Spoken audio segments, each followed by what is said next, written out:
Welcome. My name's Tony Ingraham, host of Walk in the Park. A new episode now. Let's see, get up my information here. Those are recording this on July 18th. It'll be shown over the next week and at various times. And you can check the schedule at Pegasus, and especially before the hour.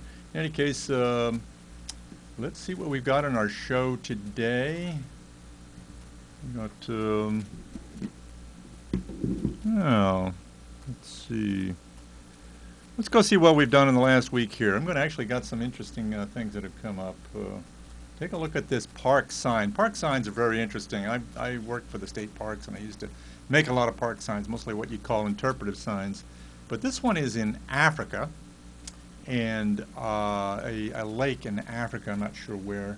But look at what that says. Remove nothing from the park except nourishment for the soul, consolation for the heart, inspiration for the mind. So my nephew sent me that.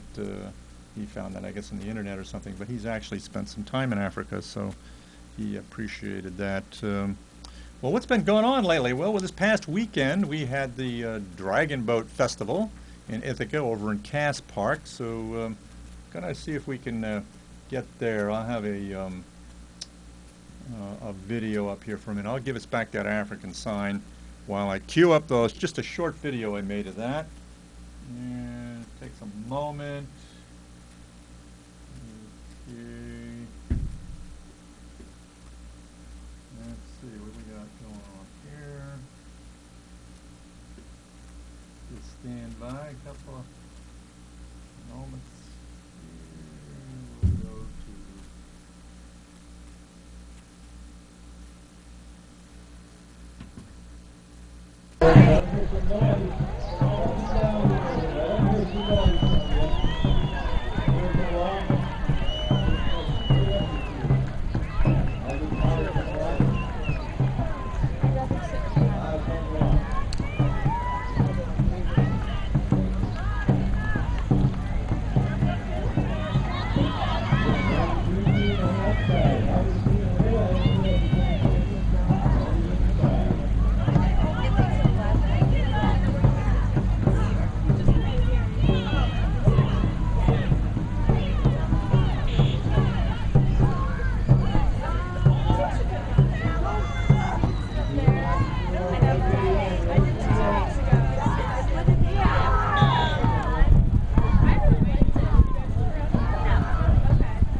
Well, that was fun. That was the Finger Lakes International Dragon Boat Festival. It's happened for a few years now. And teams come from all over the Northeast, Canada, and New York City, probably Philadelphia, Maryland, upstate New York, New England. So it's a fun event. It happens at Cass Park. It goes on for 2 days every July.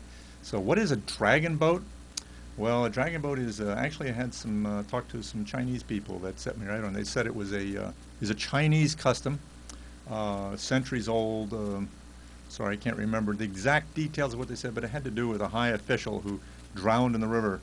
And I guess these festivals, these boaters, they put out some fish for his soul or something. I haven't got it real straight. Somebody will correct me, I'm sure. But anyway, it is an Asian tradition, a Chinese tradition, and dragon boats have been catching on here, obviously, so there are teams all over that come together for these festivals, and these there are some local clubs, and you often see them in the Cayuga Inlet. That was in front of Cass Park there, and often out on the lake as well. So next July, if you didn't get to see it this time, maybe next July you'll be able to go to the Dragon Boat Festival. If you went up Route 89 towards Taughannock on the weekend, you saw the signs and the big tents and so forth that were up. Okay, I think the next thing we'll do is go look at some park swimming. So I'm going to just take us away to another little video clip here somewhere. What do we got there? Oh, come on. It's my little cover picture here. Okay. Cue this one up.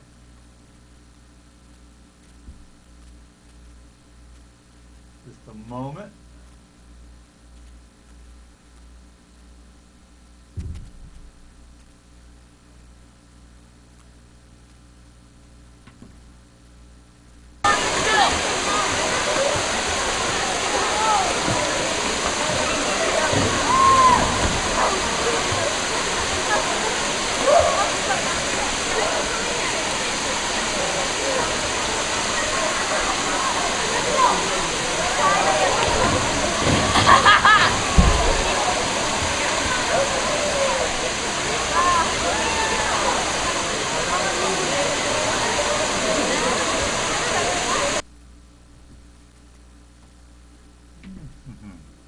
Sorry for a little glitch there. So you can see there wasn't a lot of water on the waterfalls at Treman, but more than you'd see at some of the other parks around here. Let's take a look at Buttermilk Falls last week. Hardly any water on Buttermilk Falls. Taughannock Falls, you might have seen the picture in the paper last week with hardly any water on it with this incredible drought we've had.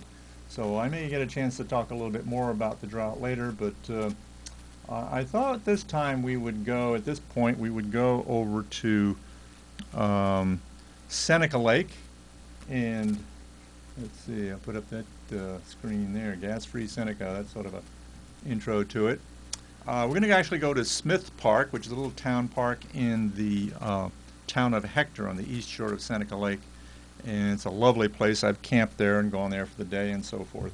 A lot of people are not aware of Smith Park, but we're going to visit with a woman named Elaine Mansfield, who lives in the town of Hector and has for more than 40 years, and has something to say about a very important environmental issue that is happening in Seneca Lake, along Seneca Lake, in the area of Watkins Glen and so forth. So we will take a moment to cue that up here. Let me get back to a cover screen. There we go. And take a look. See if we can get, here we go.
My name is Elaine Mansfield.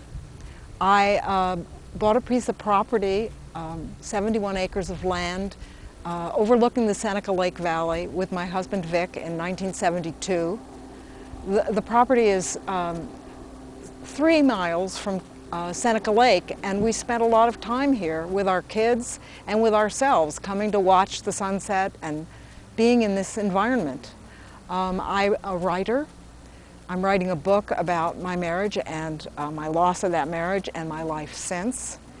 And I am very active with Gas-Free Seneca, which is trying to save Seneca Lake from this industrial facility that they're planning about 6 miles from where I stand right now, or where I sit right now, down the lake, right close to Watkins Glen. And I'm also I write a lot about my own land and the solace I take from nature. Angry faces, placid water, fracking, LPG gas storage, and Seneca Lake. It's 9:30 p.m. when I hear from the speaker at the podium that the energy representative left the building before the public hearing ended. David Bimber, the regional head of the New York State Department of Environmental Conservation, whose job it is to approve or deny Entergy's gas storage proposal, is nowhere to be seen. Our local elected officials did not show up for this public hearing. Half of the 600 people in the high school auditorium have left. A few close their eyes with exhaustion. The rest have angry faces. I arrived at 4:30 on the corner outside the Watkins Glen High School with my no LPG facility sign and stood with friends and strangers to protest the storage of liquid petroleum gas in the salt mines beneath Seneca Lake. Watkins Glen and its neighboring township Redding are old salt mining communities. The water-filled caverns are extensive and hundreds of feet deep, promising cheap storage for the gas industry and nightmares of water pollution and explosive accidents for those who live here. The nuclear industry proposed storing spent fuel rods in the mines a few years back, but the permit was denied because of fault lines under the caverns. Apparently, LPG gas under the lake and a plan to turn this small and exquisite tourist area into the LPG gas distribution center for the northeastern United States doesn't evoke the same fears as nuclear waste. Last night, I drove 3 miles from my home to the shore of Seneca Lake. The water mirrored the setting sun and apricot-streaked sky. Willow, my Labrador retriever, who takes to the water like a harbor seal, quivered and bounced as we drove down the lake road toward the boat launch site. I walked to the end of the dock and hurled a stick. Willow launched her sleek brown body off the dock, belly flopped with a splat, and pumped toward the stick. Nearby ducks quacked and lifted beaks of seaweed, unthreatened by our commotion. My tight shoulders dropped with a sigh. For days, I'd labored over a 4-page comment letter to the DEC to protest Entergy's plan. I'd focused on every alarming problem with the proposed storage site. Just above the lake, they plan a 14-acre brine pond, an industrial flare, and a noisy industrial facility. There are nearly 100 salt mines nearby. The possibilities are staggering. In the high school auditorium, my exasperation ties me in knots. I want to run away from the ugly feelings, mine and everyone's. I see how my anger mirrors the antagonism of the gas company that feels thwarted by protesters. Anger closes my heart and makes me forget that we are on this planet together, living and dying together. Chagrined, I turn to what has helped me survive many hostile town and county government meetings this year. I chant an ancient name of the lake inwardly, silently, as a healing prayer for her and for myself. Ganun Dasaga, Taughannock De. The modern name Seneca Lake comes from the Seneca Indians who once lived here. Michael DeMunn, a local conservation forester and writer whose grandmother was a Seneca Indian clan mother, told me his grandmother said the lake loves hearing her true name, which is roughly translated as lake in the hills. When I repeat the sounds, my heart opens, and I remember to hold a calm center in the midst of frustration, betrayal, and human greed for cheap energy. We need a miracle to protect you, Mother Lake. You are beautiful and vast, the deepest and largest of the Finger Lakes. You are the home of many living beings besides humans. Your waters can be wild and churning, but last night you soothed my anger with placid water, reflecting your calm acceptance of what is. You will be here long after these unruly people, this building, this town, and I are gone. May we leave you clean and full of life for those who come after us. Ganun dasaga, takarneo de.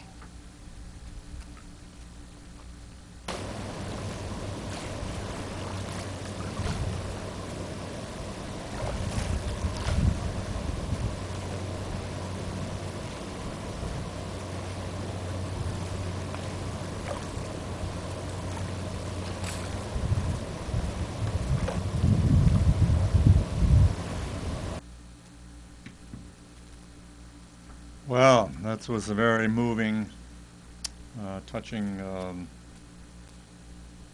presentation. It's on Elaine's blog. She is ElaineMansfield.com. You might want to check it out. She's got a lot of interesting things on there. I've known Elaine for many years, but she's quite an eloquent writer to express both to mind and heart about some of the things that are happening to our world that maybe we try to block out. But it's not very well known about the LPG gas storage facility, and people don't necessarily connect it with the larger landscape issue of hydrofracking in the Marcellus Shale, and indeed a great deal of the gas that will be stored or would be stored in these caverns would be Marcellus Shale gas, initially largely from Pennsylvania. So, and then to be distributed all over the northeastern United States. And the impacts on the area will be, as she has described, quite profound. So I encourage you to look into more of that and go to the website gasfreeseneca.com, see what you can do to help. They need, they're going to have a big legal battle on their hands, and they're going to need a lot of cash. And to mount that legal battle, they've got some really good environmental lawyers lined up to help out here. So, okay, well, let's go to something a little more lighter in our experience, and that is music. And I'm going to show us another little video from another location here. We'll go to this cover scene here again, and while I queue up our next show. Okay, so this is, I'll get this up momentarily here. This is going to be at Taughannock Falls.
That was the destination a couple of weeks ago. The beginning of the Taughannock Falls concert series, which runs every Saturday in July and August through August 18th, 7 p.m. on the south lawn just behind the bathhouse at Taughannock Falls State Park. So go there for a swim ahead of time, bring a picnic, some bottle of wine, or you can purchase wine from the Cuga Wine Trail there if you like. Let's do another one. Let's do the most recent one this past week, which was Little Ann and the Hot Cayenne. We'll just get a little sample of that back to my cover picture here.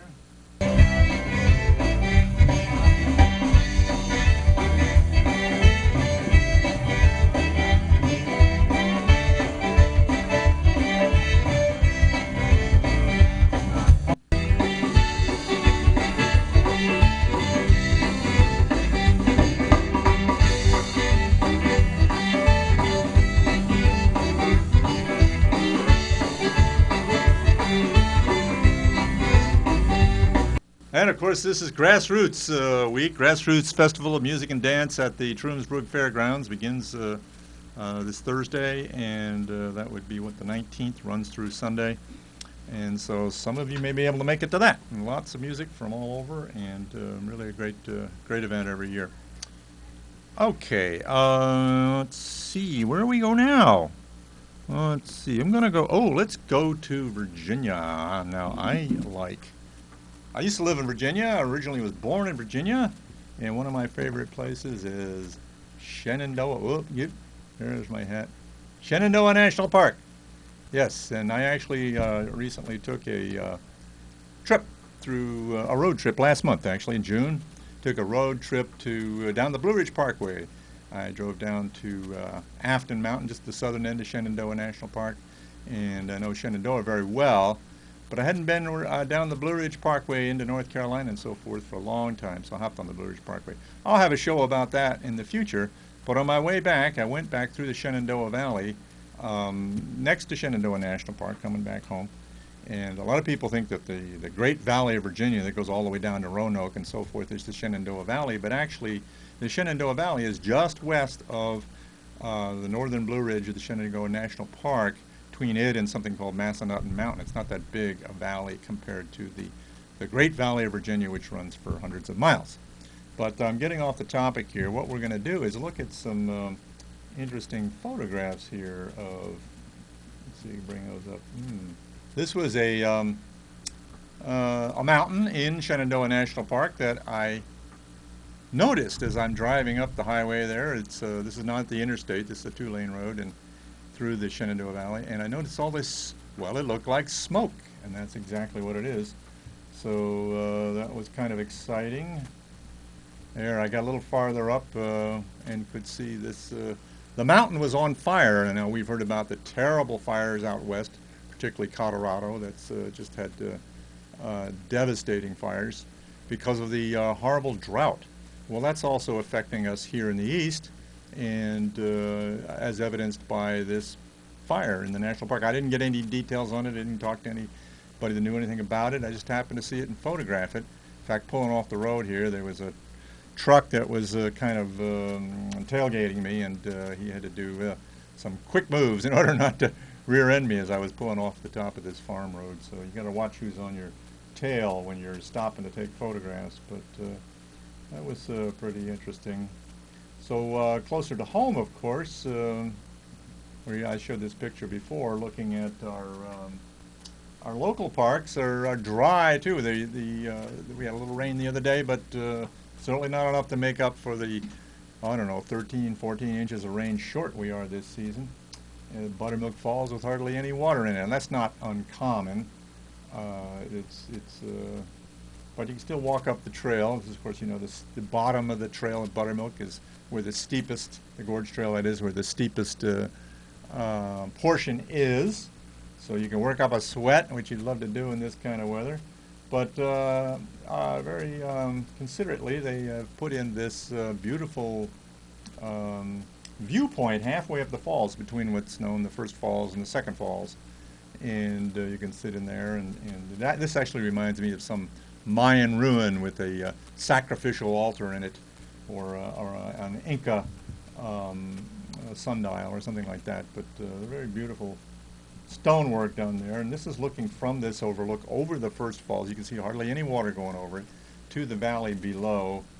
And maybe some other show we'll talk about the views in that valley and the history of some of the things that have gone on there. But here's looking right off to the creek. Oh, this is looking up to the second fall, which again has hardly any water in it. So we are in the midst of it. These small streams around here respond, particularly Buttermilk Creek, Taughannock Creek, and so forth. They respond to the rain because they don't have very big watersheds, and so the water comes up fast and the water goes down fast. But places like Enfield Creek and Fall Creek, particularly, will hold their water a little bit better. Here we are back again at Treman State Park. It's Enfield Creek, virtually the same day. And notice there is some water. So if you want to see a waterfall with some water on it, you might go to Treman State Park or go to Ithaca Falls, a little closer in there. I just put in these few shots showing people jumping off the diving board in different postures there. Look at them in midair, and look at all the people standing in the falls. Let's see what we got here. Oh, there's a guy about ready to belly flop. It looks like it. Oh, man. That doesn't look too good. Let's see, another one there. There's a kid in the midair up there standing over the other ones in the waterfall. So we got, running down our time here. Let's go back to Buttermilk Falls up in the Glen. Look how little water is pouring over this waterfall up in the area known as Pinnacle Rock, and this incredible plunge pool that normally has a lot of water coming over and polishing out that pool over thousands of years. But now just this little stream coming over, and the low water reveals some of the potholes and pools that that high water rolls stones around in and polishes them out. So it's kind of cool. Let's look in at this one a little more closely.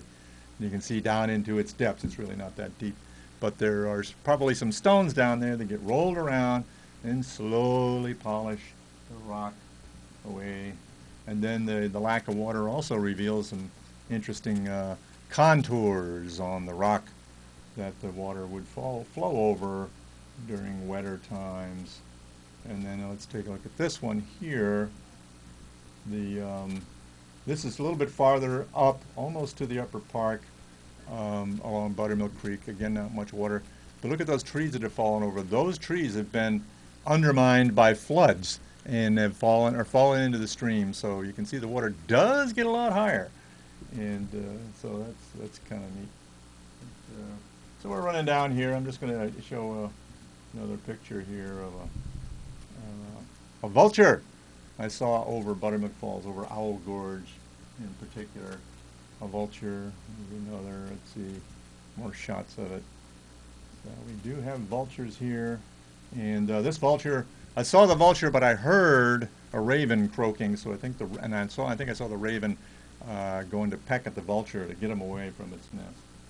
Well, that's kind of wrapping up what we've got to talk about today. Let's see if I can find our final image for today. Let's see. Yeah, produced by Tony Ingraham, Pegasus Studios, Ithaca, New York. So thank you all for joining us for another episode of Walk in the Park.